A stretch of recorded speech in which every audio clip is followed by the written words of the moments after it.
Hello दोस्तों, Aaradhya race academy के YouTube channel में आप सभी का स्वागत है। दोस्तों, राजस्थान कर्मचारी चयन बोर्ड द्वारा आयोजित जूनियर अकाउंटेंट पेपर सेकंड के लिए मॉडल पेपर की दोस्तों टेस्ट सीरीज शुरू की जा रही है, जिसमें आज अपना पहला नंबर का मॉडल पेपर है। कुल 150 प्रश्न इसमें शामिल किए गए हैं। अगर आप कम समय के अंदर निश्चित रूप से सफलता प्राप्त करना चाहते हैं तो दोस्तों रोजाना एक मॉडल पेपर का टेस्ट है वो अवश्य दें।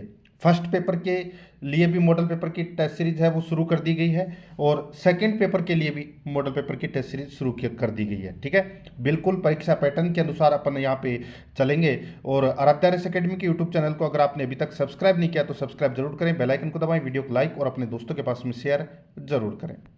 तो चलिए दोस्तों शुरू करते हैं। और यहाँ पर देखिए, अलग अलग पार्ट के अंदर आपको अलग अलग प्रश्न देखने को मिलेंगे। ठीक है, बिल्कुल सिलेबस के अंदर।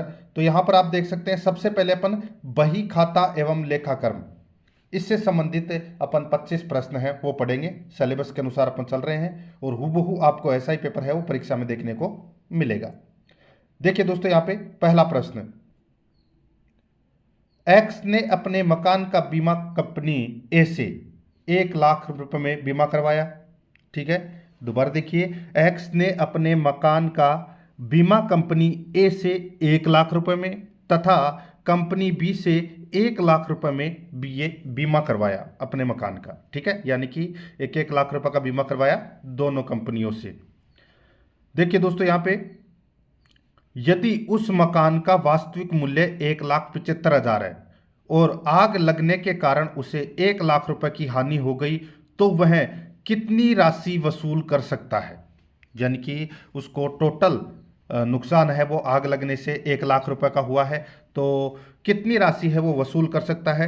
तो दोस्तों मैं आपको बताऊं, दोनों कंपनियों से मिलाकर ये 1 लाख रुपए ही इसको ये राशि मिलेगी।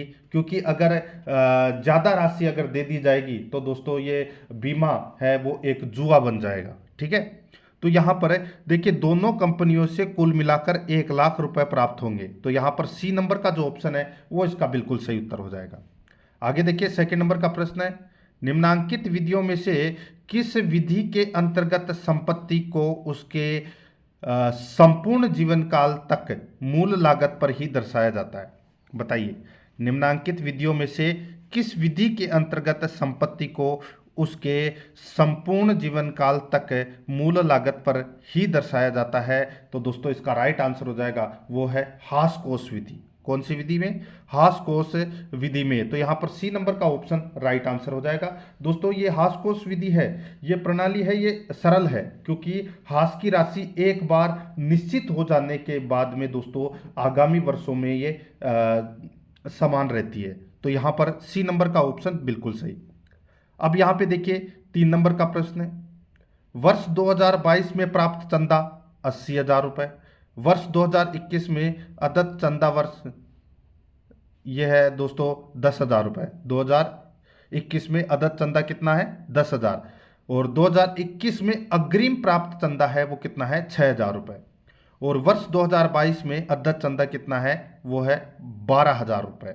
अब देखिए, वर्ष 2022 में चंदे की आय कितनी मानी जाएगी?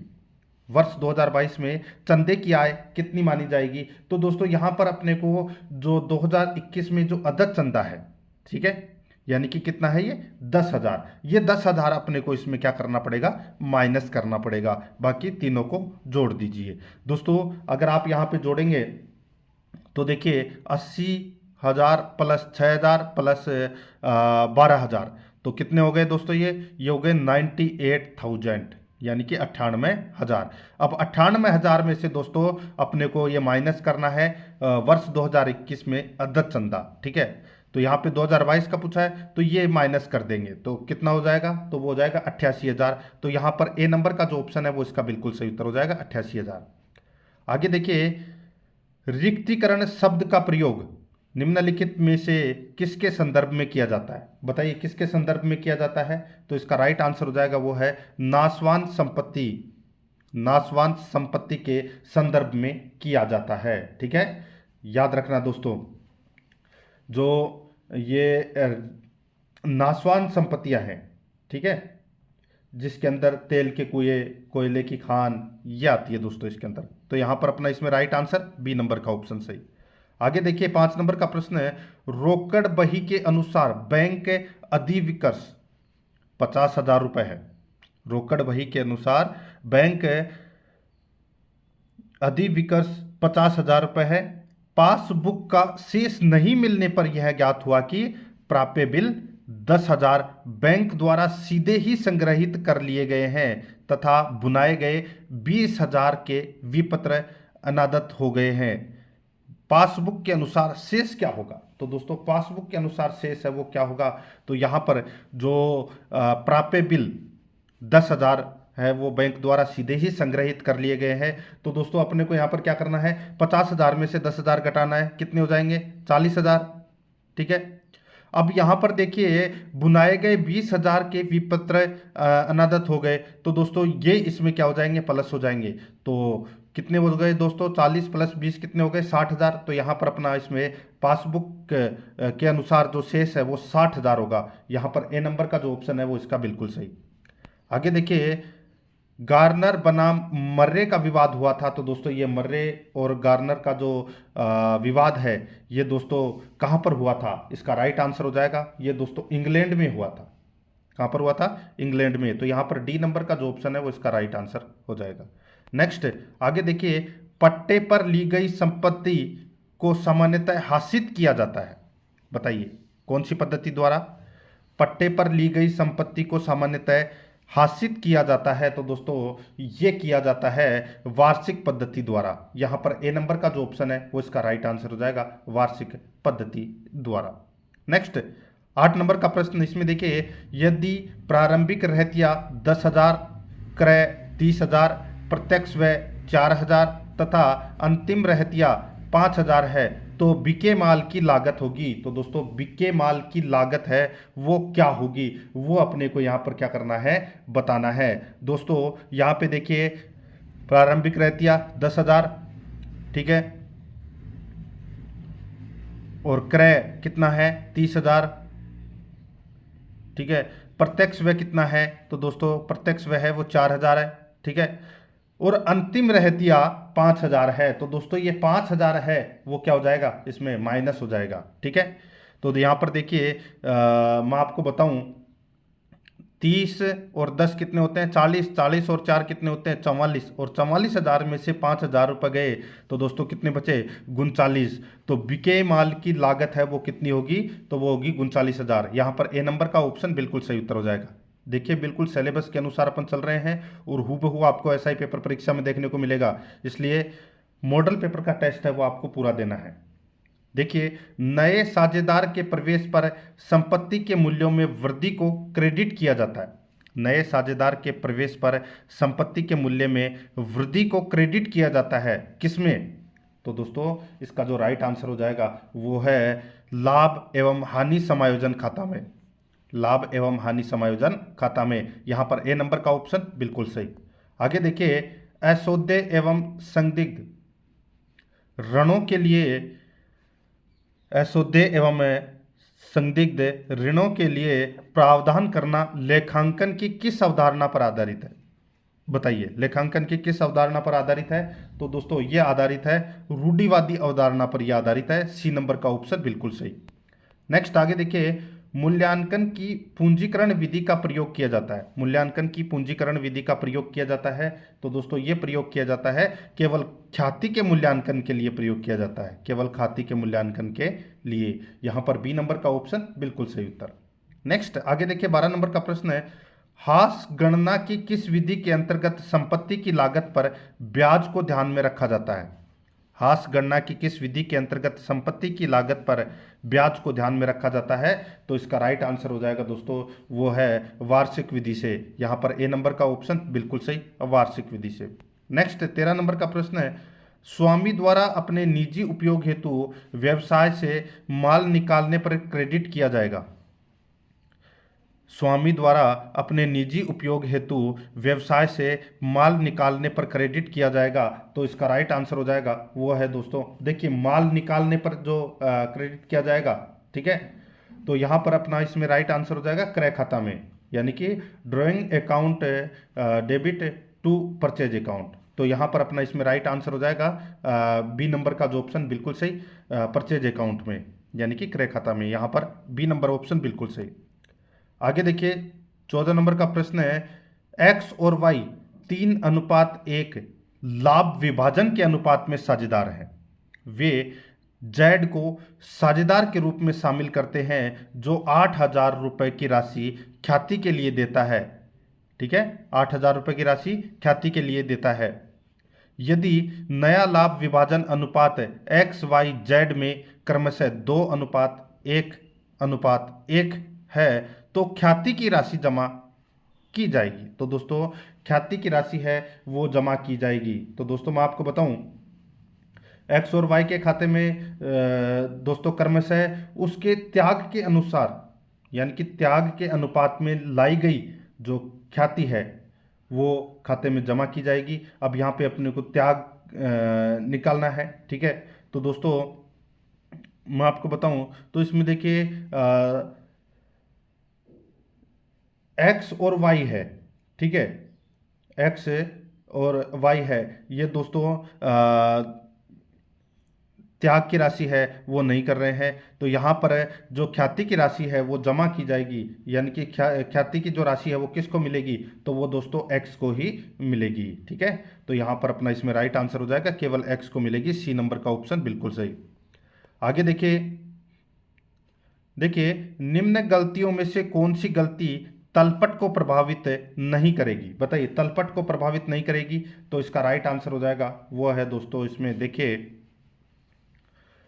300 रुपये का नगद माल खरीदा, माल खाते के स्थान पर खर्च खाते को डेबिट किया गया।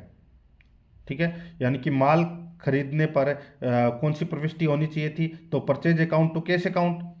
ठीक है, और गलती से दोस्तों प्रविष्ट हो गई expenses account to cash account. ठीक है, तो लेखे में गलती तो है परंतु इससे तलपट प्रभावित है वो नहीं होगा। ठीक है, तो यहाँ पर अपना इसमें राइट आंसर 1 नंबर का जो ऑप्शन है वो इसका बिल्कुल सही उत्तर हो जाएगा। आगे देखिए सकल लाभ बराबर होता है, सकल लाभ बराबर होता है तो क्या होता है, तो दोस्तों सकल लाभ बराबर विक्रय माइनस विक्रय किए गए माल की लागत।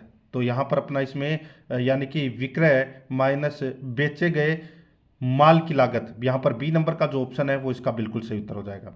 आगे देखिए प्रारंभ में केसबुक का क्रेडिट शेष दिया गया हो, प्रारंभ में केसबुक का क्रेडिट शेष दिया गया हो और चेक जमा किया परंतु संग्रहित नहीं हुआ हो, तो समाधान विवरण में रोकड़ बुक के शेष में क्या किया जाएगा। तो समाधान विवरण में रोकड़ बुक के शेष में क्या किया जाएगा, तो इसका राइट आंसर हो जाएगा दोस्तों वो किया जाएगा, क्या करेंगे, जोड़ेंगे। ठीक है, तो यहाँ पर अपना इसमें right answer B number option सही उत्तर हो जाएगा, जोड़ेंगे। नेक्स्ट आगे देखिए 18 नंबर का प्रश्न है, आरंभिक पूंजी 12,000, अंतिम पूंजी 8,000 और शुद्ध लाभ 6,000 है।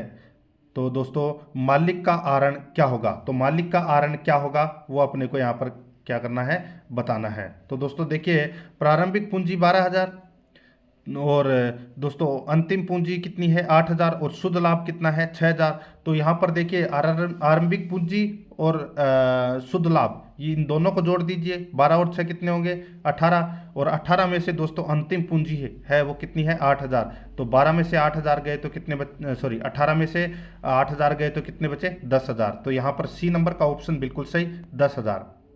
आगे देखिए उधार क्रय निम्न में से किस मद की सहायता से ज्ञात किया जा सकता है, उधार क्रय निम्न में से किस मद की सहायता से ज्ञात किया जा सकता है, तो इसका राइट आंसर हो जाएगा वो है दोस्तों इसमें दे लेखे। तो यहाँ पर अपना इसमें राइट आंसर हो जाएगा डी नंबर का ऑप्शन बिल्कुल सही। नेक्स्ट 20 नंबर का प्रश्न है, आय व्यय खाता निम्न में से किस प्रकार का खाता है, आय व्यय खाता निम्न में से किस प्रकार का खाता है, राइट आंसर हो जाएगा ये नाम मात्र का खाता है दोस्तों, राइट आंसर इसमें सी नंबर ऑप्शन सही। आगे देखिए पुराना फर्नीचर 550 में बेचने पर प्रविष्टि विक्रय पुस्तक में 650 की गई है, संशोधित प्रविष्टि क्या होगी, तो दोस्तों संशोधित प्रविष्टि है वो क्या होगी, तो ये होगी दोस्तों इसमें sales account DR 650 to furniture account 500 रुपये और टू सस्पेंस अकाउंट ये हो जाएगा दोस्तों इसमें 100 रुपये। ठीक है, ये डिफरेंस आ रहा है ना 550 और 650 का। ठीक है, तो ये सस्पेंस अकाउंट में आ जाएगा दोस्तों इसमें 100 रुपये और टू फर्नीचर अकाउंट में 550 और सेल्स अकाउंट में दोस्तों 650। तो यहाँ पर अपना इसमें राइट आंसर क्या हो जाएगा, sales account DR 650, to furniture account 550 और टू सस्पेंस अकाउंट 100 रुपये। तो यहाँ पर अपना इसमें डी नंबर का ऑप्शन बिल्कुल सही। आगे देखिए, निर्यात जोखिम बीमा है, एक प्रकार का है, तो ये क्या है? तो दोस्तों इसका राइट आंसर हो जाएगा निर्यात जोखिम बीमा है, एक प्रकार का है। तो दोस्तों ये एक तरह का गारंटी बीमा है। तो यहां पर अपना इसमें right answer C number option सही। 23 नंबर का प्रश्न इसमें देखिए, प्रारंभिक पूंजी कितनी है? 75,000 रुपये। अंतिम पूंजी कितनी है? 1.5 लाख रुपए। अतिरिक्त पूंजी लगाई गई 20,000 रुपये। आहरण किया गया 25,000 रुपये। तो लाभ की राशि क्या होगी वो अपने को यहाँ पर बताना है। तो दोस्तों मैं आपको यहाँ पे बताऊँ, देखिए सीधा सा है, अंतिम पूंजी कितनी बची? 1.5 लाख रुपए। ठीक है, ये 1.5 लाख रुपए अंतिम पूंजी है। ठीक है, और इसमें आहरण आहरण है वो कितना है? तो दोस्तों वो है 25,000। कितना है? 25,000। इसमें क्या करेंगे अपन? प्लस करेंगे। ठीक है, और दोस्तों अब इसमें देखिए, अगर मैं इसका सूत्र बताऊं आपको कि लाभ की राशि का क्या होगा सूत्र, तो दोस्तों अंतिम पूंजी प्लस आहरण, अंतिम पूंजी प्लस आहरण माइनस प्रारंभिक पूंजी माइनस अतिरिक्त पूंजी। तो प्रारंभिक पूंजी कितनी है? 75,000। ठीक है, और अतिरिक्त पूंजी कितनी है? तो वो है 20,000। तो 75,000 और 20,000 कितने होते हैं? तो दोस्तों ये होते हैं 95,000। तो 95,000 अपने को क्या करना है इसमें दोस्तों? माइनस करना है। तो 1,25,000 सॉरी 1,75,000 में से अपने को 95,000 माइनस करेंगे तो दोस्तों कितना आएगा? 80,000। तो यहाँ पर लाभ की राशि क्या होगी? 80,000 होगी। यहाँ पर ए नंबर का ऑप्शन बिल्कुल सही। आगे देखिए, जब एक बैंक समाधान विवरण बनाया जा रहा हो, जब एक बैंक समाधान विवरण बनाया जा रहा हो और तथा आप बैंक के विवरण के अनुसार डेबिट शेष से शुरू करते हैं तो नए प्रस्तुत किए गए चेकों को नए प्रस्तुत किए गए चेकों को समायोजित नहीं किया जाएगा। यहाँ पर बी नंबर का जो ऑप्शन है वो इसका बिल्कुल सही उत्तर हो जाएगा। आगे देखिए 25 नंबर का प्रश्न है, यदि प्रारंभिक स्टॉक 20,000, अंतिम स्टॉक 16,000, नगद विक्रय 12,000, उधार विक्रय 72,000, सकल लाभ बिक्री का 20%, तो कुल क्रय और सकल लाभ क्या होगा? तो कुल क्रय और सकल लाभ है वो क्या होगा वो अपने को यहाँ पर क्या करना है? बताना है। ठीक है, तो दोस्तों यहाँ पर देखिए मैं आपको बताऊं ग्रोस प्रॉफिट। तो दोस्तों ग्रोस प्रॉफिट है वो देखिए यहाँ पे नगद विक्रय कितना है? 12,000 और उधार विक्रय कितना है? 72,000। तो यहाँ पर इन दोनों को जोड़ लीजिए, कितना हो जाएगा दोस्तों? ये 72 और 12 कितना हो जाएगा? 84,000। ठीक है, 84,000 ये दोस्तों अपना ग्रोस प्रॉफिट हो गया। अब दोस्तों यहाँ पर क्या कहा गया है कि सकल लाभ, यानी कि सकल लाभ कितना है अपना? 84,000। बिक्री का 20% है। तो दोस्तों यहाँ पर 84,000 का 20% आप निकालोगे तो दोस्तों 10% कितना होगा? 8,400। तो 20% कितना होगा? 16,800। तो ये हो गया दोस्तों 16,800 बिक्री का प्रतिशत हो गया। ठीक है, अब दोस्तों यहाँ पे देखिए कुल क्रय अपने को यहाँ पर ज्ञात करना है। तो कुल क्रय ज्ञात करेंगे तो दोस्तों यहाँ पर देखिए अंतिम स्टॉक कितना है? 16,000। अंतिम स्टॉक कितना है? 16,000। ठीक है, और सकल लाभ कितना है? 84,000। तो दोस्तों 16,000 प्लस 84,000 तो कितने हो गए दोस्तों? ये हो गए अपने पास में 1 लाख माइनस प्रारंभिक स्टॉक करना है तो दोस्तों कितने हो गए? तो दोस्तों ये हो गए 80,000 बचे। ठीक है, अब दोस्तों यहाँ पे 16,800 भी अपने को जो बिक्री प्रतिशत है ये भी माइनस करना है। तो दोस्तों 80,000 में से 16,800 गए तो कितने बचे? तो दोस्तों 63,200 रुपये बचे। तो यहाँ पे 63,200 तो क्या हो जाएगा इसमें क्रय हो जाएगा, यानी कि परचेज हो जाएगा। और ग्रोस प्रॉफिट है यानी कि सकल लाभ कितना है 16,800, तो 16,800 तो यहाँ पे आ चुका है ये रहा, और 63,200 ये रहा, तो ये परचेज है। तो यहाँ पर बी नंबर का ऑप्शन बिल्कुल सही उत्तर हो जाएगा। ये 25 प्रश्न तो दोस्तों मैंने आपको जो बही खाता एवं लेखाक्रम से संबंधित करवाए हैं। अब आपको 25 प्रश्न है वो व्यवसाय पद्धति से संबंधित यहाँ पे देखने को मिलेंगे। ठीक है, देखिए दोस्तों 26 नंबर का प्रश्न है, आचार संहिता निम्न में से किसके लिए आवश्यक है। तो दोस्तों किसके लिए आवश्यक है, राइट आंसर हो जाएगा दोस्तों पेशा के लिए। यहाँ पर ए नंबर का जो ऑप्शन है वो इसका बिल्कुल सही उत्तर हो जाएगा। आगे देखिए दोस्तों, यहाँ पे व्यवसाय का उद्देश्य क्या है। व्यवसाय का उद्देश्य क्या है, तो दोस्तों लाभ को अधिकतम करना, ग्राहकों की अधिकतम संतुष्टि करना, लाभ के साथ साथ सेवा भावना, ये सारे के सारे व्यवसाय के उद्देश्य हैं। राइट आंसर हो जाएगा उपरोक्त सभी मित्रों। आगे देखिए, यहाँ पे देखिए एकाकी व्यापार का नियंत्रण विश्व में सर्वश्रेष्ठ क्यों माना जाता है। बताइए, एकांकी व्यापार का नियंत्रण विश्व में सर्वश्रेष्ठ क्यों माना गया है। तो दोस्तों सर्वश्रेष्ठ इसलिए माना गया है क्योंकि इसकी स्थापना सुगम है, व्यक्तिगत स्वतंत्रता तथा लोचशीलता इसमें रहती है, ग्राहकों से व्यक्तिगत संपर्क तथा शीघ्र निर्णय हो जाता है। तो यहाँ पर इसका राइट आंसर हो जाएगा उपरोक्त सभी, इसलिए सर्वश्रेष्ठ माना जाता है दोस्तों। Right answer D number option सही। आगे देखिए, निम्न में से कौन सा एकांकी व्यवसाय का लक्षण एवं विशेषता नहीं है।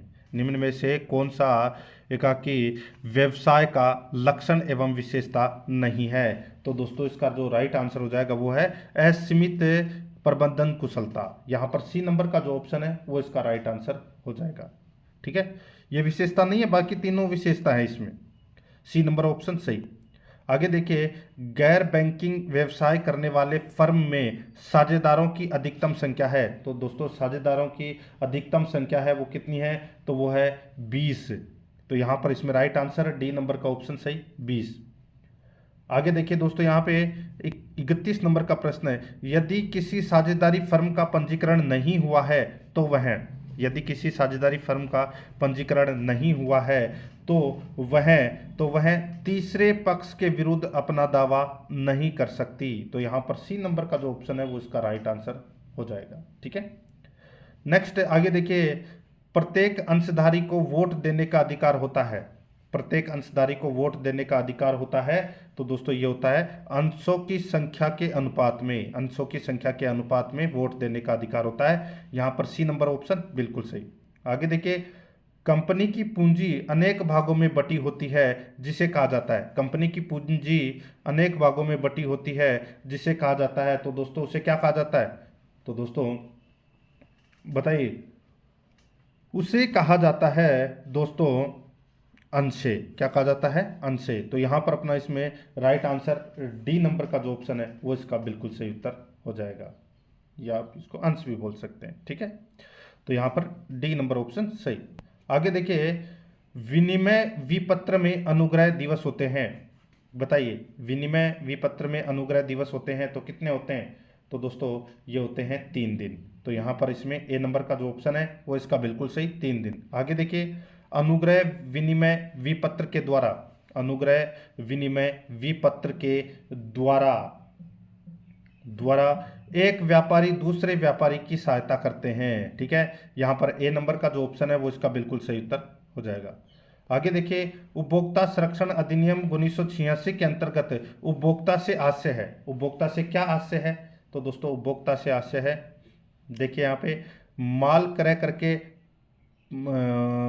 पुनर्विक्रय करने वाला व्यक्ति, माल क्रय करके पुनर्विक्रय न करने वाला व्यक्ति, माल के पार्ट्स करके माल संयोजन करने वाला व्यक्ति। तो दोस्तों इसका राइट आंसर हो जाएगा वो है दोस्तों इनमें से कोई भी नहीं है, ये इसका राइट आंसर हो जाएगा। तो यहाँ पर डी नंबर का जो ऑप्शन है वो इसका बिल्कुल सही उत्तर हो जाएगा। देखिए यहाँ पे उपभोक्ता से आशय पूछा गया है, तो उपभोक्ता का अर्थ कोई भी व्यक्ति है। ठीक है, जो किसी भी सामान को ऐसी प्रतिफल के लिए खरीदता है जिसका भुगतान है वो किया गया है या वादा किया गया है, ठीक है, या आंशिक रूप से भुगतान किया गया है, ठीक है। तो यहाँ पर अपना इसमें राइट आंसर हो जाएगा उपरोक्त में से कोई नहीं, इसमें तीनों के तीनों गलत दे रखे हैं। आगे देखिए, निम्न में से कौन सा उपभोक्ता उत्पाद नहीं है? तो कौन सा उपभोक्ता उत्पाद नहीं है? तो दोस्तों रेफ्रिजरेटर है, पुरानी मूर्तियां हैं, जूते हैं, कच्चा माल नहीं है। यहाँ पर ए नंबर का जो ऑप्शन है वो इसका बिल्कुल सही उत्तर हो जाएगा, कच्चा माल, ठीक है। आगे देखिए, किसी एक उपभोक्ता संरक्षक के अधिकार को बताइए। तो दोस्तों किसी एक उपभोक्ता संरक्षक के अधिकार को अपने को यहाँ पर क्या करना है, बताना है। तो वो है सुरक्षा का अधिकार। कौन सा है? सुरक्षा का अधिकार। ए नंबर का ऑप्शन बिल्कुल सही उत्तर हो जाएगा, ठीक है। सुरक्षा का अधिकार, चुनने का अधिकार, सुनवाई का अधिकार, उपभोक्ता शिक्षा का अधिकार, ठीक है, ये अधिकार है। यहाँ पर ए नंबर ऑप्शन सही। नेक्स्ट आगे देखिए, निम्न में से कौन सी उद्यमिता की विशेषता नहीं है? उद्यमिता की विशेषता कौन सी नहीं है? तो देखिए, जोखिम वहन है, नवप्रवर्तन है, सृजनात्मक क्रिया है, लेकिन प्रबंधकीय प्रशिक्षण ये नहीं है दोस्तों। तो यहाँ पर अपना इसमें राइट आंसर डी नंबर का जो ऑप्शन है वो इसका बिल्कुल सही उत्तर हो जाएगा। आगे देखिए, 40 नंबर का प्रश्न है, उद्यमिता 3 आधारभूत तत्वों का जोड़ है। उद्यमिता 3 आधारभूत तत्वों का जोड़ है। अन्वेषण, नवप्रवर्तन एवं अनुकूल, यह परिभाषा दी गई है। तो दोस्तों ये परिभाषा दी गई है H.W. जॉनसन। ये परिभाषा H.W. जॉनसन के द्वारा दोस्तों ये दी गई है। तो यहाँ पर सी नंबर ऑप्शन सही।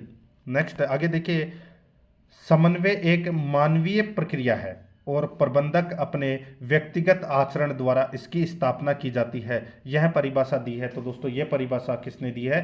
तो ये दी है दोस्तों ब्रेच ने। किसकी परिभाषा है ये ब्रेच की परिभाषा है दोस्तों। नेक्स्ट आगे देखिए, अंगूर लता संप्रेक्षण एक प्रकार है। अंगूर लता संप्रेक्षण एक प्रकार है।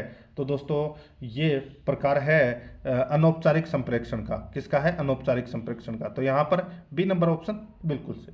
नेक्स्ट आगे देखिए, प्रबंधक एवं कर्मचारियों के मध्य संदेश वाहन को कहते हैं। तो दोस्तों संदेश वाहन को क्या कहते हैं?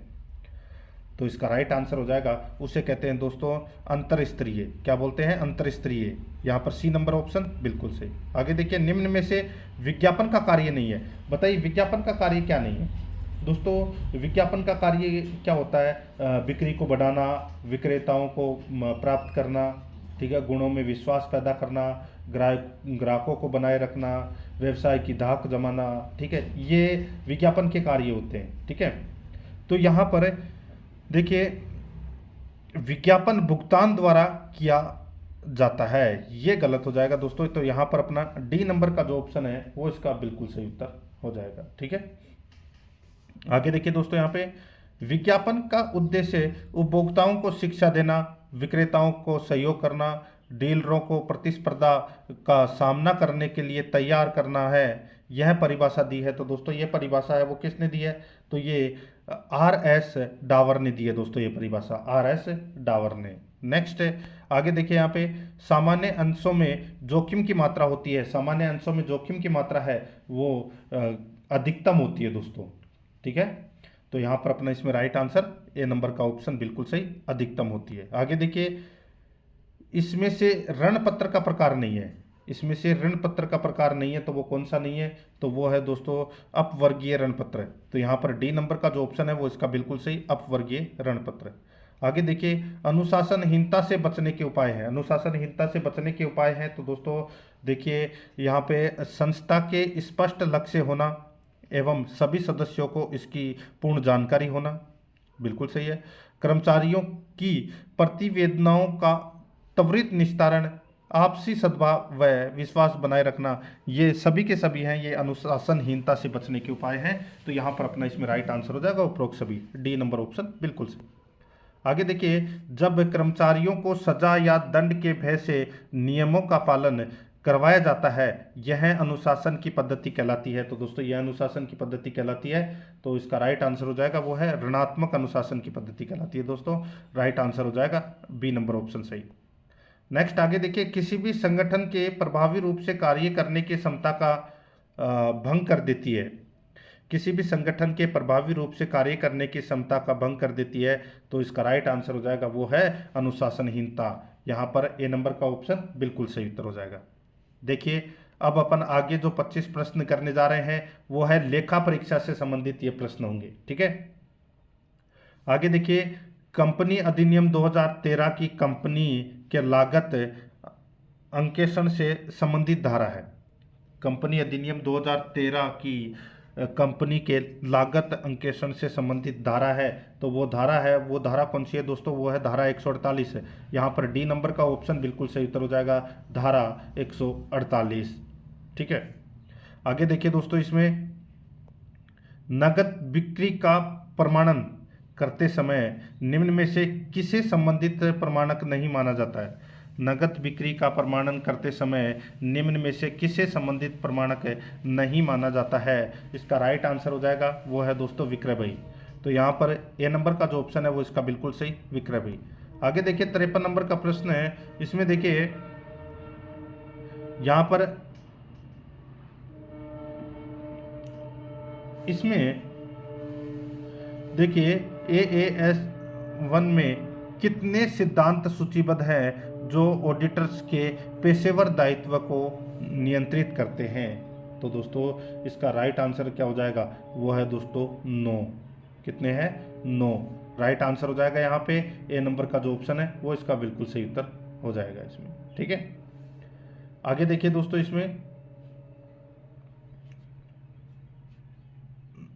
देखिए 54 नंबर का प्रश्न है, नकद खरीद की पुष्टि करते समय निम्न में से किसकी आवश्यकता होती है? तो किसकी आवश्यकता होती है? तो दोस्तों रोकड़ बही में भुगतान की जांच करना, इसकी आवश्यकता होती है दोस्तों। डी नंबर ऑप्शन बिल्कुल सही। नेक्स्ट आगे देखिए, एक लेखा परीक्षक के अधिकार और कर्तव्य कंपनी अधिनियम 2013 के तहत कवर किए जाते हैं। बताइए किसके तहत कवर किए जाते हैं? एक लेखा परीक्षक के अधिकार और कर्तव्य कंपनी अधिनियम 2013 के किसके तहत कवर किए जाते हैं? वो धारा कौन सी है?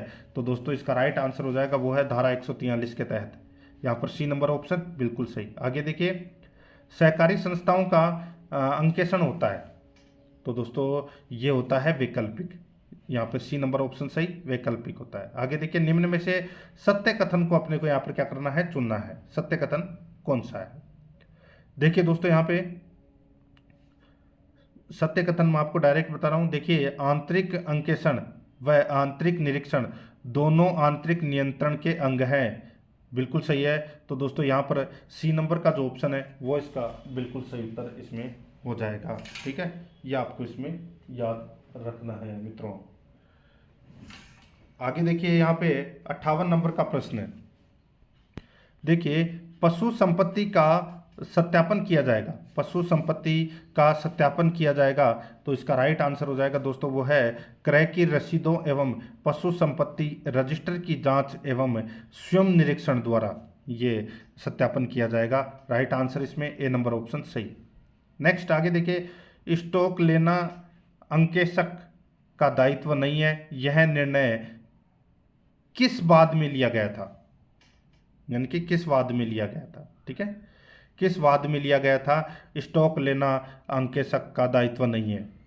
तो दोस्तों इसका राइट आंसर हो जाएगा ये दोस्तों किंगस्टन कॉटन मिल्स केस में दोस्तों ये लिया गया था।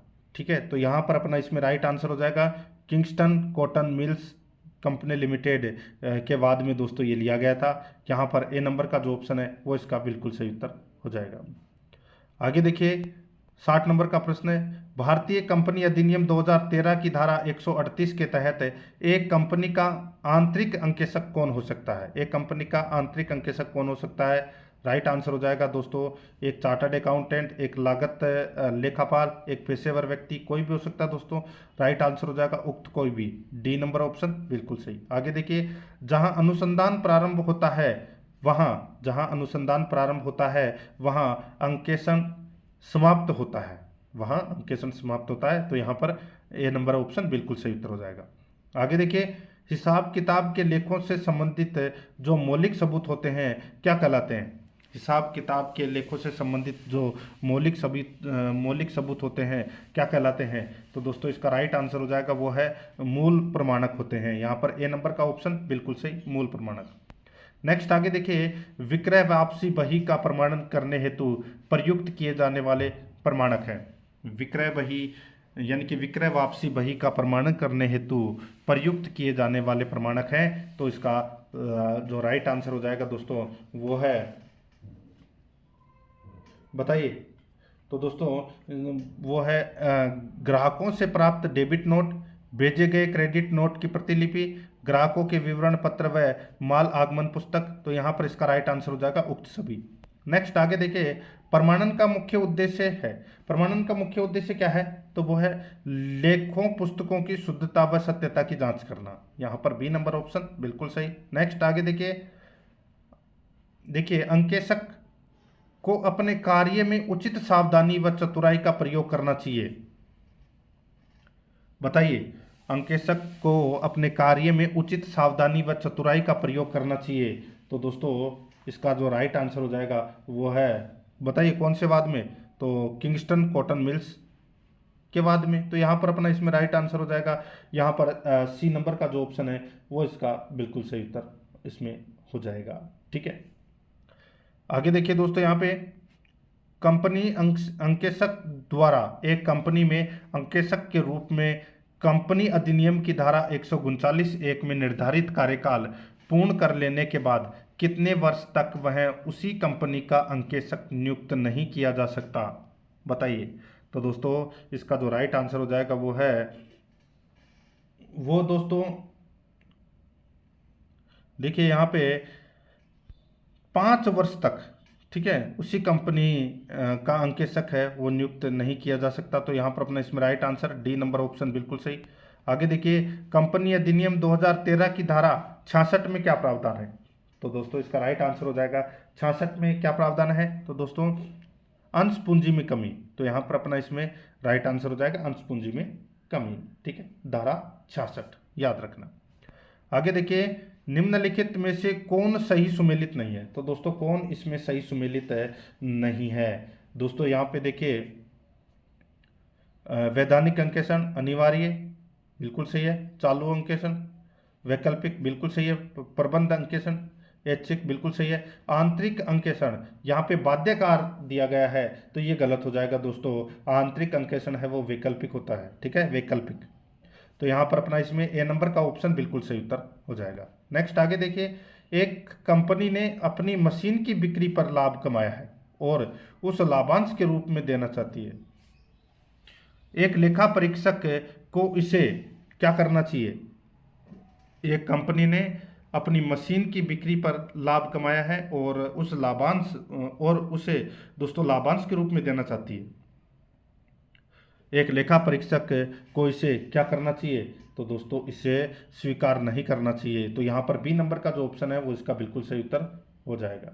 ठीक है, आगे देखिए दोस्तों, यहाँ पे निम्न में से कौन एक कंपनी का लेखा परीक्षक हो सकता है? बताइए। तो दोस्तों इसका राइट आंसर हो जाएगा वो है वृत्तिशील चार्टर्ड अकाउंटेंट। तो यहाँ पर ए नंबर ऑप्शन बिल्कुल सही। नेक्स्ट आगे देखिए, सामान्यतः कंपनी लेखा परीक्षक की नियुक्ति किसके द्वारा की जाती है? तो दोस्तों किसके द्वारा की जाती है? तो शेयर धारकों के द्वारा की जाती है दोस्तों नियुक्ति। यहाँ पर बी नंबर ऑप्शन बिल्कुल सही। आगे देखिए, कार्यालय के लैपटॉप का घरेलू उपयोग करना है। बताइए, कार्यालय के लैपटॉप का घरेलू उपयोग करना है तो दोस्तों वो है संपत्ति का गबन करना। यहाँ पर सी नंबर का ऑप्शन बिल्कुल सही उत्तर हो जाएगा। इस संपत्ति के गबन करने की श्रेणी में आएगा दोस्तों, ये सी नंबर ऑप्शन बिल्कुल सही। आगे देखिए, नैतिक जांच से आशय है। नैतिक जांच से आशय है तो वो क्या आशय है? तो वो है दोस्तों आंतरिक निरीक्षण प्रणाली। यहाँ पर बी नंबर ऑप्शन बिल्कुल सही। आगे देखिए, चालू अंकेक्षण से अंकेशक का प्रभाव कर्मचारियों के बीच क्या होता है? बताइए, चालू अंकेक्षण से अंकेशक का प्रभाव कर्मचारियों के बीच दोस्तों घटता है। ठीक है, तो यहाँ पर बी नंबर का ऑप्शन बिल्कुल सही उत्तर हो जाएगा। ठीक है, क्योंकि अंकेशक के बार बार आने जाने से कर्मचारियों के बीच में उसका प्रभाव है वो घटने लगता है। ठीक है, कर्मचारी है वो उन्हें अपना दोस्त के रूप में समझने लगते हैं और इसका गलत फायदा भी उठा लेते हैं। तो यहाँ पर बी नंबर ऑप्शन सही। नेक्स्ट आगे देखिए, लागत खातों के सत्यापन की प्रक्रिया जो इस डेटा की शुद्धता और अभिलेखों की जांच सुनिश्चित करता है कि ये अपने सिद्धांतों, योजनाओं, प्रक्रियाओं और उद्देश्यों के आधार पर हो, उसको क्या कहते हैं? लागत खातों के सत्यापन की प्रक्रिया जो इस डेटा की शुद्धता और अभिलेखों की जांच सुनिश्चित करता है कि ये अपने सिद्धांतों, योजनाओं, प्रक्रियाओं और उद्देश्यों के आधार पर हो, उसको कहते हैं। तो दोस्तों उसको क्या कहते हैं? लागत लेखा परीक्षा कहते हैं। यहाँ पर सी नंबर का ऑप्शन बिल्कुल सही उत्तर हो जाएगा। आगे देखिए, अब यहाँ पे 25 प्रश्न हैं, वो अपन भारतीय अर्थशास्त्र से संबंधित करेंगे। ठीक है, देखिए, किस अर्थशास्त्री ने भारत में सबसे पहले वैज्ञानिक दृष्टि से राष्ट्रीय आय की गणना की? तो दोस्तों राष्ट्रीय आय की गणना है वो सबसे पहले वैज्ञानिक दृष्टि से किसने की थी? तो वो की थी दोस्तों VKR राव ने। ठीक है दोस्तों, देखिए, स्वतंत्रता से पूर्व राष्ट्रीय आय का जो अनुमान है वो अनुमान का जो प्रथम प्रयास है वो दादा भाई नौरोजी ने किया था। ठीक है, और जबकि प्रथम वैज्ञानिक अनुमान VKR राव द्वारा किया गया था। तो यहाँ पर बी नंबर ऑप्शन बिल्कुल सही उत्तर हो जाएगा। आगे देखिए, भारत के औद्योगिक उत्पादन सूचकांक में निम्नलिखित में से कौन सी गतिविधि सम्मिलित नहीं है? तो कौन सी गतिविधि सम्मिलित नहीं है? तो इसका राइट आंसर हो जाएगा वो है दोस्तों, देखिए, विनिर्माण है, खनन है, विद्युत है, लेकिन निर्माण नहीं है दोस्तों। डी नंबर ऑप्शन बिल्कुल सही। आगे देखिए, भू उपयोग सांख्यिकी 2018-19 के अनुसार देश का निवल बुआई क्षेत्र है। तो दोस्तों देश का निवल बुआई क्षेत्र है। तो दोस्तों मैं आपको बताऊं, देखिए 2018-19 के अनुसार पूछा है तो देश का कुल भौगोलिक क्षेत्र है वो दोस्तों 328.7 मिलियन हेक्टेयर है। ठीक है, जो कि पहले ऑप्शन में दे रखा है। अब यहाँ पे क्या पूछा है कि निवल बुआई क्षेत्र कितना है? तो दोस्तों निवल बुआई क्षेत्र है वो 139.3 मिलियन हेक्टेयर है। तो यहाँ पर अपना इसमें राइट आंसर हो जाएगा बी नंबर का ऑप्शन बिल्कुल सही। आगे देखिए, मेक इन इंडिया कार्यक्रम के संदर्भ में निम्नलिखित कथनों में से कौन सा सही है? तो कौन सा सही है वो अपने को यहाँ पर क्या करना है, बताना है। ठीक है, देखिए दोस्तों, मेक इन इंडिया प्रोग्राम वर्ष 2014 में प्रारंभ किया गया। ठीक है, तो दोस्तों बिल्कुल सही बात है। आगे देखिए दोस्तों, इसमें इसका उद्देश्य भारत में कंपनियों को विनिर्माण हेतु प्रोत्साहन देना तथा निवेश को सुगम बनाना है। तो दोस्तों ये भी बिल्कुल सही है। तो ये दोनों के दोनों है, ये मेक इन इंडिया कार्यक्रम के संदर्भ में सत्य कथन है। तो यहाँ पर कूट भाषा में उत्तर देना था। बी नंबर का ऑप्शन बिल्कुल सही उत्तर हो जाएगा। एक और दो दोनों इसमें सत्य है। आगे देखिए, बूंदी की रानी जी की बावड़ी किसके द्वारा बनवाई गई थी? तो दोस्तों किसके द्वारा बनवाई गई थी? राइट आंसर हो जाएगा दोस्तों वो है नाथावती के द्वारा बनाई गई थी दोस्तों, रानी नाथावती के द्वारा। ठीक है, ये अनिरुद्ध सिंह की छोटी रानी थी, उनके द्वारा बनवाई गई थी। आगे देखिए दोस्तों, यहाँ पे राजस्थान में सर्वप्रथम सीमेंट फैक्ट्री खोली गई। तो दोस्तों सर्वप्रथम सीमेंट फैक्ट्री है ये लाखेरी बूंदी में खोली गई थी 1915 में। यहाँ पर बी नंबर का ऑप्शन बिल्कुल सही। आगे देखिए, मार्च 2022 तक राज्य में सड़कों की लंबाई है, मार्च 2022 तक राज्य में सड़कों की जो लंबाई है वो है दोस्तों कितनी है? तो 2,78,813.23 किलोमीटर है दोस्तों। यहाँ पर डी नंबर का जो ऑप्शन है वो इसका बिल्कुल सही। आगे देखिए, इजराइल की सहायता से राजस्थान के शुष्क प्रदेशों में जिस फसल को बोया गया है वह फसल कौन सी है? ये तो सभी को पता होगा दोस्तों, जाजोबा, जिसको अपन होहोबा भी बोलते हैं। ठीक है, तो यहाँ पर अपना इसमें राइट आंसर हो जाएगा डी नंबर का ऑप्शन बिल्कुल सही उत्तर हो जाएगा। नेक्स्ट आगे देखिए, जब आय स्तर में वृद्धि के कारण कीमत स्तर में वृद्धि होती है तो उसे कहते हैं, जब आय स्तर में वृद्धि के कारण कीमत स्तर में वृद्धि होती है तो उसे कहते हैं, तो दोस्तों तो उसे कहते हैं मांग प्रेरित मुद्रास्फीति। मांग प्रेरित मुद्रास्फीति, यहाँ पर ए नंबर का ऑप्शन बिल्कुल सही। आगे देखिए, मांग प्रेरित मुद्रास्फीति हो सकती है, मांग प्रेरित मुद्रास्फीति हो सकती है। तो दोस्तों इसका राइट आंसर हो जाएगा वो है घरेलू ऋण के लिए ब्याज दर में कमी, घरेलू ऋण के लिए ब्याज दर में कमी। तो यहाँ पर बी नंबर का ऑप्शन बिल्कुल सही। आगे देखिए, वर्तमान में कितने उद्योगों के लिए लाइसेंस लेना अनिवार्य कर दिया गया है? तो दोस्तों इसका राइट आंसर हो जाएगा वो है, देखिए, वर्तमान में 5 ऐसे उद्योग हैं जिनके लिए लाइसेंस लेना अनिवार्य है। ठीक है, इलेक्ट्रॉनिक, बारूद, खतरनाक, तंबाकू, सिगरेट, मादक पेय यानी कि एल्कोहल के लिए। ठीक है, तो 5 उद्योग ऐसे हैं जिनके लिए लाइसेंस लेना अनिवार्य कर दिया गया है। डी नंबर का ऑप्शन बिल्कुल सही। आगे देखिए, जनसंख्या बढ़ने का भारत में मुख्य क्या कारण है? तो मुख्य क्या कारण है? तो दोस्तों वो है उच्च जन्म दर और घटती मृत्यु दर।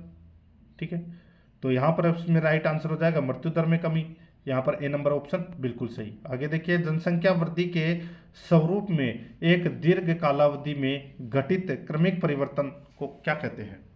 जनसंख्या वृद्धि के स्वरूप में एक दीर्घ कालावधि में घटित क्रमिक परिवर्तन को कहते हैं। तो दोस्तों उसको क्या कहते हैं? उसको कहते हैं दोस्तों जनांकीय संक्रमण। तो यहाँ पर अपना इसमें right answer A number option हो जाएगा। आगे देखिए, अदृश्य निर्यात का अर्थ होता है, अदृश्य निर्यात का अर्थ क्या होता है? तो दोस्तों सेवाओं का निर्यात। यहाँ पर डी नंबर का ऑप्शन बिल्कुल सही, सेवाओं का निर्यात। नेक्स्ट आगे देखिए, निम्नांकित में से महारत्न श्रेणी का सार्वजनिक उपक्रम है। निम्नांकित में से महारत्न श्रेणी का सार्वजनिक उपक्रम है तो वो कौन सा है? बताइए दोस्तों यहाँ पे। तो दोस्तों इसका राइट आंसर हो जाएगा वो है सेल। ठीक है, सी नंबर का जो ऑप्शन है वो इसका बिल्कुल सही उत्तर हो जाएगा, Steel Authority of India Limited. ठीक है, तो यहाँ पर अपना इसमें right answer C number option हो जाएगा। आगे देखिए, निम्न में से बहुराष्ट्रीय निगमों के कौन से दोष मेजबान देश को कुप्रभावित करते हैं? निम्न में से बहुराष्ट्रीय निगमों के कौन से दोष मेजबान देश को कुप्रभावित करते हैं? तो इसका राइट आंसर हो जाएगा, देखिए, मेजबान देश के धन का बाहरी प्रवाह, देशी उत्पादकों के लिए हानिकारक, कर की चोरी, उपरोक्त सभी। इसका राइट आंसर हो जाएगा। ठीक है, आगे देखिए, फेरा को रद्द करके विदेशी विनिमय प्रबंध अधिनियम यानी कि फेमा कब लगाया गया? तो दोस्तों इसका राइट आंसर हो जाएगा, देखिए, जो ये फेरा था पहले, ठीक है, फॉरेन एक्सचेंज रेगुलेशन एक्ट, फेरा, ठीक है, ये 1973 में बनाया गया था। ठीक है, और फेरा को रद्द करके दोस्तों 1999 में फेना बनाया गया। क्या बनाया गया? फेमा। ठीक है, foreign exchange management act, FEMA बनाया गया। तो यहाँ पर इसमें राइट आंसर 1999 हो जाएगा, तो सी नंबर ऑप्शन बिल्कुल सही। आगे देखिए, 1944 में गांधीवादी योजना को प्रतिपादित किया गया था। तो इसका राइट आंसर हो जाएगा दोस्तों वो है श्रीमन नारायण अग्रवाल ने। यहाँ पर बी नंबर ऑप्शन बिल्कुल सही, श्रीमन नारायण अग्रवाल ने। आगे देखिए, भारत में नियोजन को रखा गया है। तो दोस्तों भारत में नियोजन को रखा गया है, तो ये कौन सी सूची में रखा गया है? तो समवर्ती सूची में रखा गया दोस्तों, सी नंबर ऑप्शन सही। आगे देखिए, भारत में प्रत्यक्ष विदेशी निवेश की शुरुआत हुई। तो दोस्तों ये विदेशी निवेश की शुरुआत हुई 1991 में। यहाँ पर ए नंबर का ऑप्शन बिल्कुल सही हो जाएगा इसमें। आगे देखिए, कोर मुद्रास्फीति को परिभाषित किया जाता है, कोर मुद्रास्फीति को परिभाषित किया जाता है, तो इसका बिल्कुल सही उत्तर हो जाएगा वो है खाद्य मुद्रास्फीति तथा ईंधन मुद्रास्फीति दोनों को छोड़कर शीर्षक मुद्रास्फीति से। तो यहाँ पर इसमें राइट आंसर हो जाएगा डी नंबर का जो ऑप्शन है वो इसका बिल्कुल सही। आगे देखिए, आयात की प्रक्रिया आरंभ होती है, आयात की प्रक्रिया आरंभ होती है तो दोस्तों ये होती है इंडेट से। किससे होती है? इंडेट से। तो यहाँ पर अपना इसमें राइट आंसर है ए नंबर ऑप्शन सही। आगे देखिए, किसके शासनकाल में भारत में उदारीकरण के प्रथम चरण को आरंभ किया गया? किसके शासनकाल में भारत में उदारीकरण के प्रथम चरण को आरंभ किया गया? इसका राइट आंसर हो जाएगा वो है पीवी नरसिम्हा राव। यहाँ पर बी नंबर का ऑप्शन बिल्कुल सही। आगे देखिए, वर्तमान कीमतों पर प्रति व्यक्ति नवीनतम आय किस भारतीय राज्य में सबसे कम है?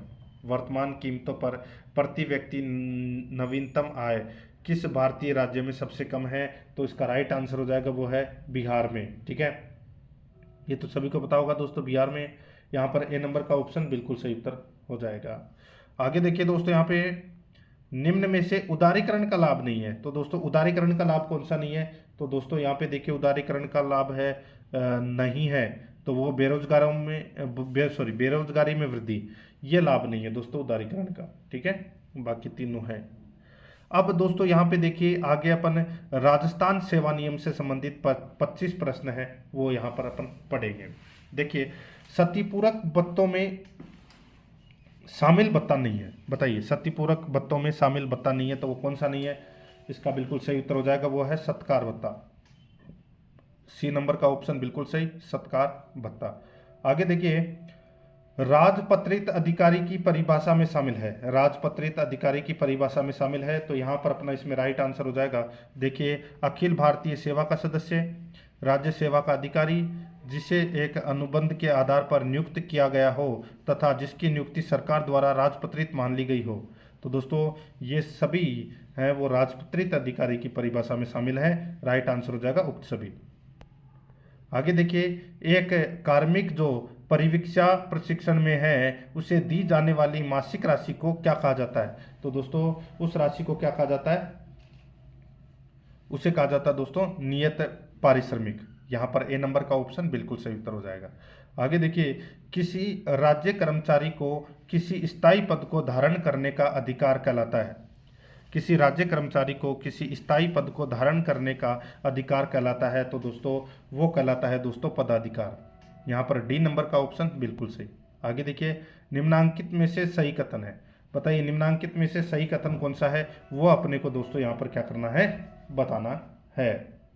दोस्तों देखिए, किसी अस्थायी कर्मचारी की सेवा नोटिस की निर्धारित अवधि से पूर्व ही समाप्त करने पर वह नोटिस अवधि के लिए वेतन तथा भत्ते प्राप्त करने का अधिकारी होगा। बिल्कुल सही बात है। आगे देखिए, पदों में कटौती होने पर उन कार्मिकों को हटाया जाएगा जो कनिष्ठतम हो। बिल्कुल सही है।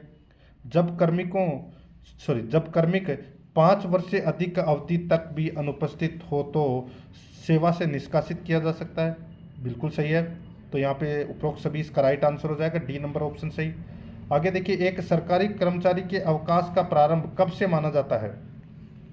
तो दोस्तों कब से माना जाता है, तो कार्यभार के स्थानांतरण दिवस से माना जाता है। दोस्तों यहाँ पे ए नंबर का ऑप्शन बिल्कुल सही उत्तर हो जाएगा। आगे देखिए, किसी कर्मचारी को लेवल चिकित्सा प्रमाण पत्र के आधार पर ही अवकाश का अधिकार स्वतः ही प्राप्त नहीं हो जाता, इस नियम का उल्लेख है।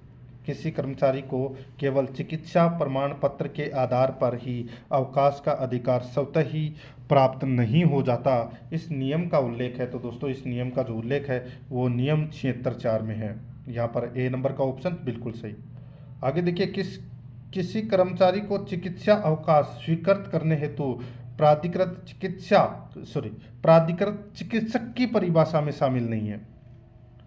तो दोस्तों वो है निजी चिकित्सक। तो यहाँ पर अपना इसमें राइट आंसर हो जाएगा, डी नंबर ऑप्शन सही उत्तर।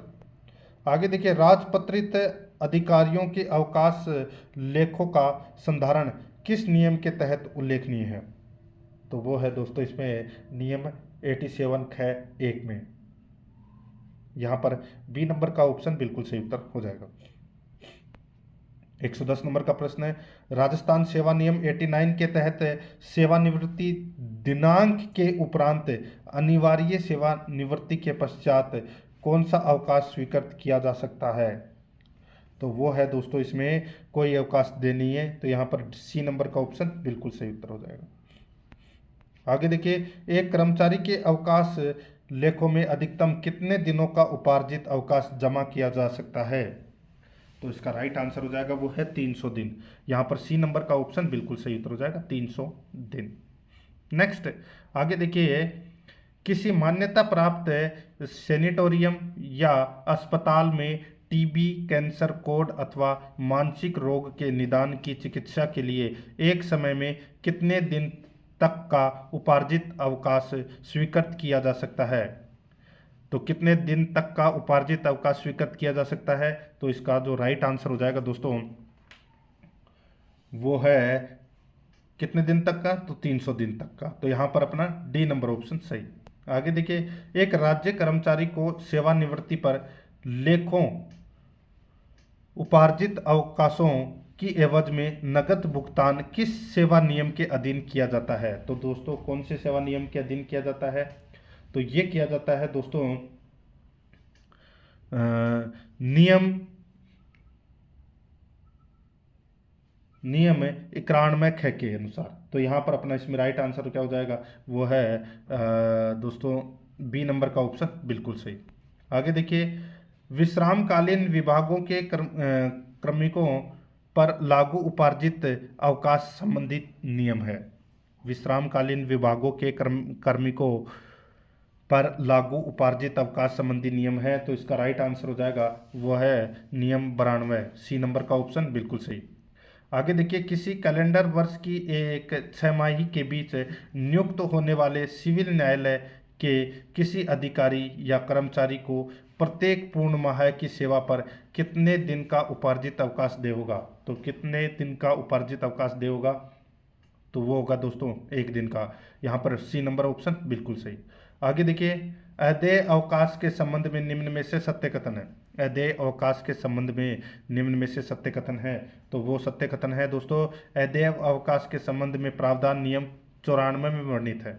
यहाँ पर ए नंबर का ऑप्शन बिल्कुल सही उत्तर हो जाएगा। आगे देखिए, राजस्थान सेवा नियमों के किस नियम में वैदेशिक सेवा में अवकाश का उल्लेख है। तो इसका जो राइट आंसर हो जाएगा वो है नियम 152 में। Right answer A number option सही। ये आपको नियम है वो याद रखने पड़ेंगे मित्रों। आगे देखिए, निम्न में से किन कर्मचारियों की विपरीत प्रतिनियुक्ति की जा सकती है। तो इसका सही उत्तर हो जाएगा वो है पैतृक संस्था में नियमित चयन से सेवा में आए हो। ठीक है, तो यहाँ पर अपना राइट आंसर हो जाएगा 1 नंबर का ऑप्शन। आगे देखिए, यदि कोई स्थायी कर्मचारी स्थानीय निकायों में स्थानांतरण से पूर्व 25 वर्ष की सेवा पूर्ण कर चुका हो तो दोस्तों देखिए, यहाँ पे उसे इच्छा के बिना स्थायी रूप से स्थानांतरित नहीं किया जा सकता। अनिवार्य सेवानिवृत्ति आयु प्राप्त करने तक वह कर्मचारी प्रतिनियुक्ति पर समझा जाएगा। तो यहाँ पे एक और सी ये दोनों सत्य हैं। डी नंबर का ऑप्शन बिल्कुल सही। आगे देखिए, एक सरकारी कर्मचारी की सेवा पुस्तिका में निम्न में से किसका उल्लेख नहीं होता। तो किसका उल्लेख नहीं होता, तो दोस्तों वो है उपार्जित अवकाश, आकस्मिक अवकाश, अर्धवेतन अवकाश। ठीक है, तो यहाँ पर इसमें सी नंबर ऑप्शन बिल्कुल सही। आगे देखिए, सिविल न्यायालय के अधिकारी या कर्मचारी के अवकाश लेखों में उपार्जित अवकाश जमा किए जाएंगे। तो इसका बिल्कुल सही उत्तर हो जाएगा वो है दोस्तों प्रत्येक 1 जनवरी को तथा 1 जुलाई को 6। ठीक है, 1 जनवरी को 6 और 1 जुलाई को 6। तो यहाँ पर अपना इसमें ए नंबर का ऑप्शन है वो बिल्कुल सही। आगे देखिए, सरकारी कर्मचारियों को 30 दिन तक आदेशों की प्रतीक्षा अवधि पर रखने की शक्तियां प्राप्त है। तो इसका बिल्कुल सही उत्तर हो जाएगा वो है दोस्तों प्रशासनिक विभागों को। यहाँ पर सी नंबर का ऑप्शन बिल्कुल सही। आगे देखिए, जयपुर व जोधपुर जिला कोषागार के अलावा अन्य जिलों के कोषागार कार्यभार हस्तांतरण हेतु कितने दिन का कार्यग्रहण काल अतिरिक्त दिया जाएगा।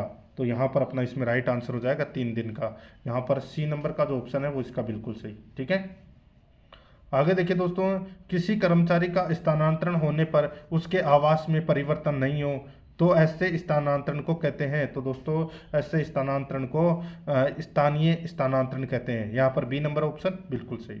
आगे देखिए, कार्य ग्रहण काल पदभार ग्रहण काल की परिभाषा का उल्लेख है। तो इसका बिल्कुल सही उत्तर हो जाएगा वो है RSR 7 की धारा 14 तथा कार्यग्रहण काल नियम 2 की 3। ठीक है, तो यहाँ पर अपना इसमें राइट आंसर हो जाएगा ए नंबर का जो ऑप्शन है वो इसका बिल्कुल सही उत्तर हो जाएगा राजस्थान सेवा नियम 7। ठीक है, की धारा 14। ठीक है, तो यहाँ पर अपना इसमें राइट आंसर क्या हो जाएगा, ए नंबर का जो ऑप्शन है वो इसका बिल्कुल सही। आगे देखिए दोस्तों, अब अपन यहाँ पे जो 25 प्रश्न अंतिम करने वाले हैं 126 से लेके 150 तक, वो प्रश्न होंगे सामान्य वित्तीय एवं लेखा नियम के। ठीक है, तो यहाँ पे देखिए, कार्यालयाध्यक्ष को कर्तव्यों व दायित्वों से संबंधित परिशिष्ट है। तो दोस्तों वो है परिशिष्ट 1 में कार्यालयाध्यक्ष के कर्तव्यों एवं दायित्वों का उल्लेख किया गया है। तो यहाँ पर अपना इसमें right answer C number option हो जाएगा।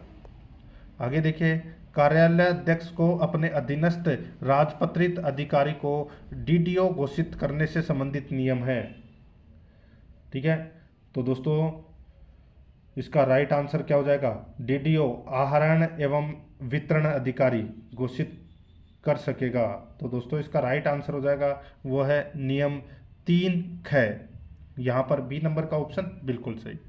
आगे देखिए, नियमित या सावधिक अंतराल पर किए जाने वाले व्यय किस श्रेणी में आते हैं? तो दोस्तों ये आते हैं कौन सी श्रेणी में? तो ये आते हैं आवर्तक व्यय में। किसमें आते हैं? आवर्तक व्यय में। बी नंबर का ऑप्शन सही। आगे देखिए, आहरण एवं वितरण अधिकारी डीडीओ के कार्यों से संबंधित कौन सा नहीं है? तो दोस्तों बताइए डीडीओ का कार्य कौन सा नहीं है? तो यहाँ पर इसका राइट आंसर हो जाएगा राज्य सरकार के संचित लेखे तैयार करना, ये कार्य नहीं है दोस्तों। सी नंबर का ऑप्शन बिल्कुल सही, बाकी तीनों कार्य है। आगे देखिए, वित्तीय शक्तियों का प्रत्यायोजन जीएफ एंड एआर के किस भाग में है? तो दोस्तों इसका राइट आंसर हो जाएगा राजस्थान सेवा नियम की बात कर रहा हूं मैं यहाँ पे, यानी कि सामान्य वित्तीय एवं लेखा नियम के किस भाग में है वित्तीय शक्तियों का प्रत्यायोजन? तो इसका राइट आंसर हो जाएगा वो है दोस्तों इसमें भाग 3 में। तो यहाँ पर सी नंबर का ऑप्शन बिल्कुल सही। आगे देखिए, सामान्य वित्तीय एवं लेखा नियमों में हानियों का अपलेखन किस नियम से संबंधित है? तो दोस्तों ये संबंधित है नियम 23 में। तो यहाँ पर अपना इसमें राइट आंसर हो जाएगा बी नंबर ऑप्शन बिल्कुल सही। आगे देखिए, किसी कार्यालय में सार्वजनिक राशि की हानि होने की जानकारी सामने आने पर उसकी सूचना संबंधित अधिकारी द्वारा किसको दी जानी चाहिए? किसी कार्यालय में सार्वजनिक राशि की हानि होने की जानकारी सामने आने पर उसकी सूचना संबंधित अधिकारी द्वारा किसको दी जानी चाहिए? तो वो है दोस्तों अपने से ठीक वरिष्ठ अधिकारी को, महालेखाकार को। तो इसका राइट आंसर हो जाएगा उपरोक्त दोनों को। सी नंबर का ऑप्शन बिल्कुल सही। आगे देखिए, सामान्य वित्तीय एवं लेखा नियमों का नियम 34 का संबंध है। सामान्य वित्तीय एवं लेखा नियमों का नियम 34 का संबंध किससे है? तो दोस्तों 34 का जो संबंध है, नियम 34 का संबंध, ठीक है, वो है दोस्तों किराए पर दी गई सरकारी भूमि या भवनों के किराए के निर्धारण एवं वसूली से। तो यहाँ पर सी नंबर का जो ऑप्शन है वो इसका बिल्कुल सही। आगे देखिए, जीएफ एंड एआर का नियम 33 संबंधित है। तो दोस्तों ये 33 है वो किससे संबंधित है?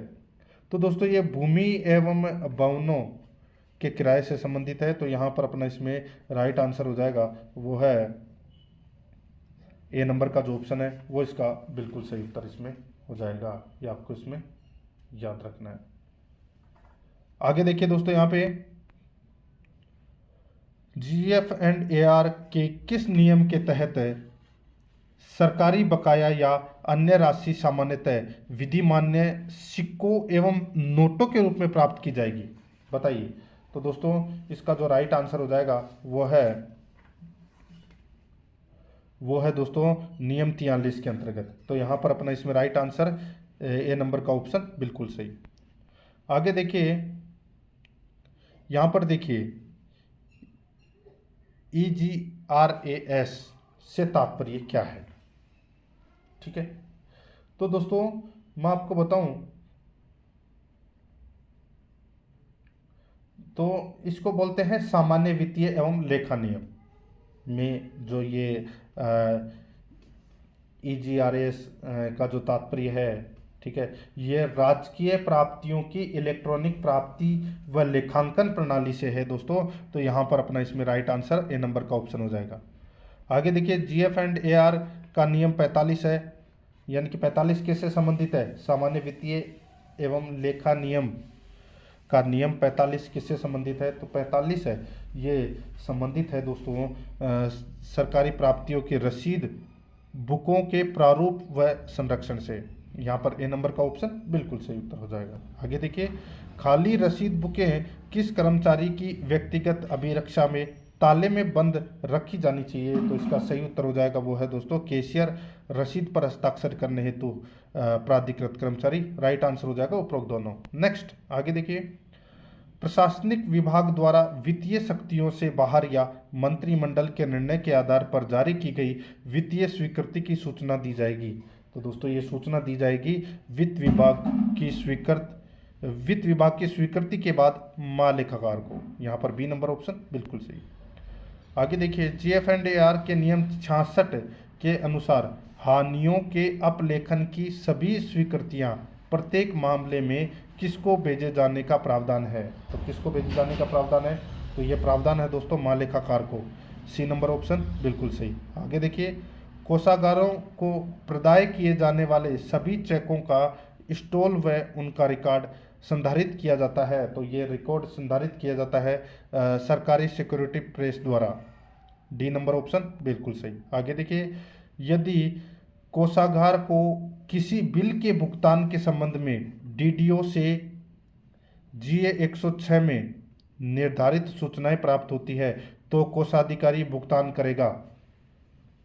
तो कोषाधारी भुगतान करेगा, ठीक है। तो इसका राइट आंसर हो जाएगा वो है तृतीय पक्षकार के बैंक खाते में सीधे ईसीएस या नेफ्ट द्वारा, तृतीय पक्षकार के नाम चेक जारी करके। तो दोस्तों इन दोनों में से किसी भी तरीके से ये भुगतान करेगा। तो यहाँ पर सी नंबर का ऑप्शन बिल्कुल सही। आगे देखिए, वेतन बिलों का भुगतान इलेक्ट्रॉनिक क्लियरिंग प्रणाली के द्वारा किए जाने से संबंधी प्रावधान है। राइट आंसर हो जाएगा वो है नियम 74 ख में। यहाँ पर बी नंबर ऑप्शन बिल्कुल सही। आगे देखिए, सरकार के विरुद्ध दावों का एक विवरण जिसमें मदवार दावे के स्वरूप और राशि का विवरण होता है कहलाता है। तो वो क्या कहलाता है, तो वो बिल कहलाता है दोस्तों। बी नंबर ऑप्शन बिल्कुल सही, बिल। आगे देखिए, सामान्य वित्तीय एवं लेखा नियमों का नियम 82 किससे संबंधित है। तो ये संबंधित है दोस्तों किससे, तो ये सरकारी लेन देनों में पूर्ण रूप में परिवर्तन से। तो यहाँ पर बी नंबर का ऑप्शन बिल्कुल सही। आगे देखिए, सामान्य वित्तीय एवं लेखा नियम 93 के अनुसार आकस्मिक दावों के संदर्भ में पूर्व जांच के लिए समय सीमा की गणना किस तिथि से की जाएगी। तो किस तिथि से की जाएगी, तो दोस्तों उस मास के अगले मास की पहली तारीख से। यहाँ पर ए नंबर का ऑप्शन बिल्कुल सही। आगे देखिए, राजस्व के प्रतिदाय की स्वीकृति बिल में दी जाएगी अथवा बिल में उद्धृत की जाएगी यदि इस प्रकार के आदेशों की सूचना महालेखाकार को अलग से नहीं दी गई। तो दोस्तों स्वीकृति की एक प्रमाणित प्रति बिल के साथ संलग्न की जाएगी। तो यहाँ पर अपना इसमें राइट आंसर हो जाएगा बी नंबर ऑप्शन से। आगे देखिए, भूमि अवाप्ति अधिकार द्वारा अवार्ड दिए जाने के बाद प्राप्तकर्ताओं द्वारा अवार्ड की देय राशि की स्वीकृति का सहायक विवरण प्रारूप कख तैयार कर किसको भेजा जाएगा। तो ये तो सभी को पता होगा दोस्तों, महालेखाकार को भेजा जाएगा।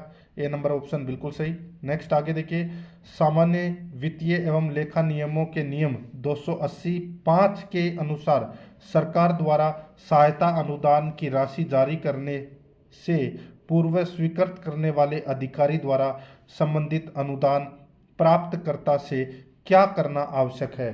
तो क्या करना आवश्यक है, तो दोस्तों यहाँ पर देखिए, दो व्यक्तियों की प्रतिभूति तथा परिशिष्ट नो में शर्तों की पालना का बंधपत्र यानी कि बॉन्ड, ठीक है। और दूसरा है ऑडिट किए हुए लेखा विवरण। तो यहाँ पे ए और सी है वो इसमें क्या है, सत्य है। डी नंबर का ऑप्शन बिल्कुल सही। आगे देखिए, जब अनुदान प्राप्तकर्ता संस्थान के लेखों की ऑडिट निदेशक स्थानीय निधि अंकेक्षण विभाग द्वारा की जाए तो स्वीकृति प्राधिकारी द्वारा उपयोगिता प्रमाण पत्र प्रस्तुत किया जाएगा। तो यहाँ पर इसका जो राइट आंसर हो जाएगा वो है निदेशक स्थानीय निधि लेखा परीक्षक स्थानीय निधि लेखा परीक्षा विभाग को। तो यहाँ पर अपना इसमें राइट आंसर बी नंबर का ऑप्शन बिल्कुल सही उत्तर हो जाएगा। तो दोस्तों ये मैंने आज आपको राजस्थान कर्मचारी चयन बोर्ड द्वारा आयोजित जूनियर अकाउंटेंट का जो पेपर सेकंड है उसका मॉडल पेपर नंबर 1 है वो मैंने यहाँ पे आपको कंप्लीट करवा दिया है। कैसा लगा कमेंट में ज़रूर बताएं। और आराध्या रेस एकेडमी के यूट्यूब चैनल को अगर आपने अभी तक सब्सक्राइब नहीं किया तो सब्सक्राइब जरूर करें, बेल आइकन को दबाएं, वीडियो को लाइक और अपने दोस्तों के पास में शेयर जरूर करें। मिलते हैं दोस्तों नेक्स्ट वीडियो में। जय हिंद, जय भारत।